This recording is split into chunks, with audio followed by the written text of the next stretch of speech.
Hello guys, welcome back to my channel. അപ്പോൾ നമ്മൾ ഇന്ന് അച്ഛൻ്റെ കൂട്ടുകാരന് ബർത്ത്ഡേ ആണ്. അപ്പോൾ ഞങ്ങൾ ആ ചേട്ടന് സർപ്രൈസ് ആയിട്ട് കേക്കും പിന്നെ ഒരു സാധനങ്ങൾ പോയിക്കൊണ്ടിരിക്കുകയാണ്.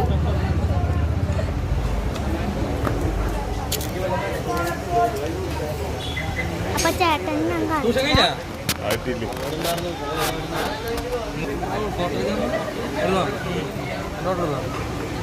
ഫോട്ടോയല്ല വീഡിയോയാ. Hi guys.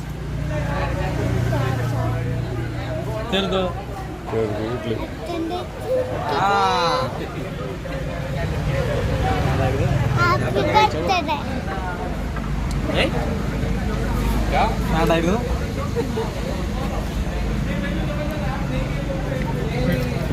എന്റെ ഒക്ടോബർ 31 കേട്ടാ. ഇപ്പൊ ഏതാ